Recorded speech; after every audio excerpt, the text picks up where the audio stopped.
طنز و مزاح سے بھرپور کالم موج در موج اب پیش خدمت ہے خود نصیر رانا کی زبانی۔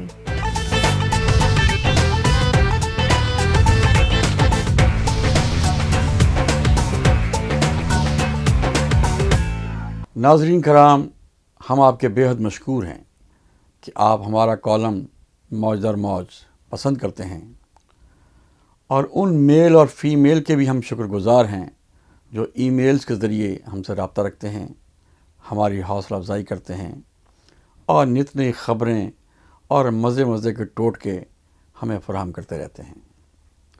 ہمارے ایک دوست، ہمارے کرم فرما ڈاکٹر ناصر گوندل نے ایک خبر بھیج کر دل خوش کر دیا۔ آج کا ہمارا کالم اسی خبر کی بنیاد پر انگڑائیاں لیتا ہوا آپ تک حاضر ہے۔ بی بی سی کی خبر کے مطابق انڈیا میں قرضوں اور پیمنٹ کی منٹوں میں وصولی کا ایک نیا اور انوکھا طریقہ دریافت کیا گیا۔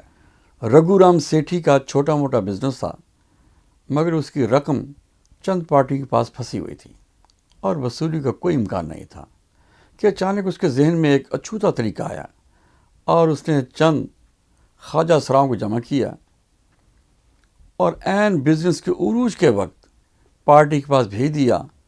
اب اندازہ کیجئے، دکاندار کا دھندے کا ٹائم ہو اور خواجہ سراؤں کا ٹولہ ناچ گان سے بھرپور ادھم مچانے لگے اور لوگ بھی تفریح کے موڈ میں جمع ہونے لگیں، جبکہ خواجہ سرا پارٹی بار بار نعرے بھی لگا رہی ہو کہ ہائے ہائے سیٹھ، تو سیٹھی کے پیسے کیوں نہیں دیتا؟ ارے مرد بن مرد، مردوں کی طرح زبان پر قائم رہا کر، ورنہ چھوڑ اس کام کو اور ہمارے ساتھ لگ جا، دیکھ پھر ہر ٹھمکے پہ نوٹ ہی نوٹ کمائے گا۔ سنا ہے اس طرح رگھو رام سیٹھی کی رقم اس کو واپس مل گئی، اور جس میں سے طے شدہ کمیشن اس نے خواجہ سراؤں کو دے دیا۔ کیا عجیب تغیر ہے کہ ہمارے ہاں کمیشن مردوں کا خاصہ تھا اور انڈیا میں خواجہ سراؤں کا دھندا بن کر رہ گیا۔ انڈیا میں اس تجربے کی کامیابی کے بعد خواجہ سراؤں پر مشتمل باقاعدہ کلیکشن ایجنسیوں نے کام شروع کر دیا ہے، جن کی خدمات سے اب بڑی بڑی کمپنیاں بھی فائدہ اٹھا رہی ہیں۔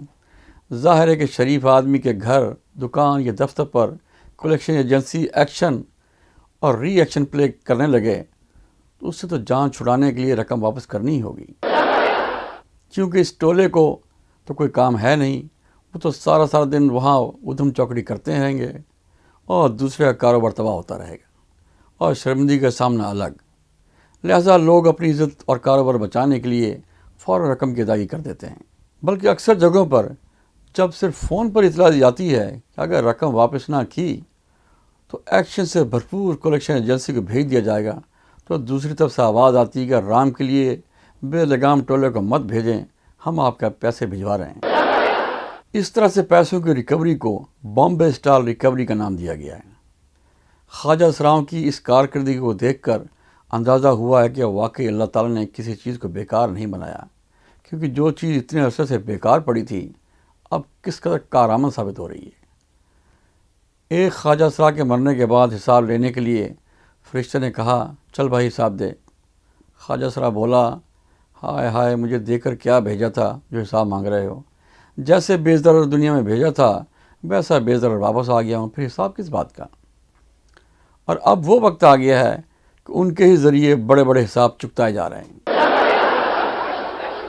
بی بی سی کے نمائندے کو انٹرویو دیتے ہوئے بامبے اسٹائل ریکوری کا ایکسپرٹ ٹھمکا کلیکشن ایجنسی کی چیئرپرسن مینا ٹھمکے باز نے کہا ہے کہ ہم اس انقلاب پر بہت خوش ہیں کہ معاشرے نے ہمارے وجود کی اہمیت کو تسلیم کیا ہے۔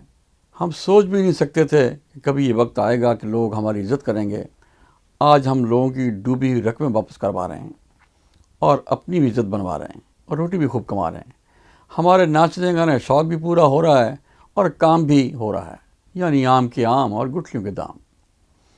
مینا نے کہا کہ پہلے ہمیں سڑک پر چلتے ہوئے ہر کوئی چھیڑتا تھا، لیکن اب ہم بڑے بڑے سیٹھوں کو چھیڑتے ہیں اور مال بھی نکلواتے ہیں۔ ساری زندگی قدم قدم پر ہم چھیڑتے آئے ہیں اور اب ہمیں بھی چھیڑنے کا موقع ملا ہے۔ مینا نے کہا کہ اب وقت بدل رہا ہے، امریکہ اور یورپ میں بھی ہماری نسل کی بڑی قدر کی جاتی ہے، اب مشرق کو بھی ہماری اہمیت اور کارکردگی کو ماننا ہوگا۔ انڈیا میں واقعی ان کی بڑی اہمیت بڑھ رہی ہے. ہو سکتا ہے کہ آئندہ سرکاری طور پر بھی لین دین انہی کے ذریعے کیا جائے، اور ہو سکتا ہے کہ ورلڈ بینک کے ریکوری ڈپارٹمنٹ میں بھی بین الاقوامی طور پر ان کی خدمات سے فائدہ اٹھایا جائے، اور مینا ٹھمکے باز اور اس کی ہم جولیوں کے استقبال کے لیے وزیر خزانہ شانہ بشانہ ایئرپورٹ پر کھڑے مسکرا رہے ہوں اور قرض بخشوا رہے ہوں.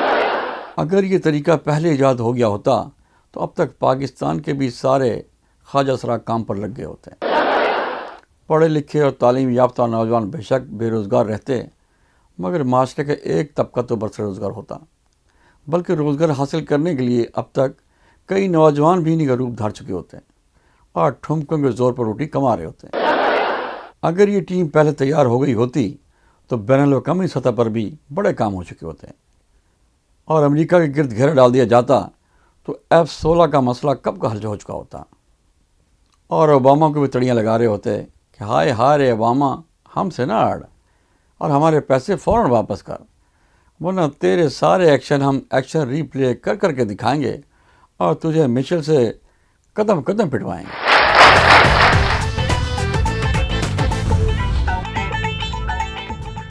اگر آپ اس پروگرام میں شرکت کرنا چاہتے ہیں یا اپنی رائے دینا چاہتے ہیں تو اسکرین پہ دیے گئے فون نمبر یا ای میل پہ رابطہ کیجیے. نیکسٹ ویک آپ سے پھر ملاقات ہوگی. Good bye and have a nice weekend.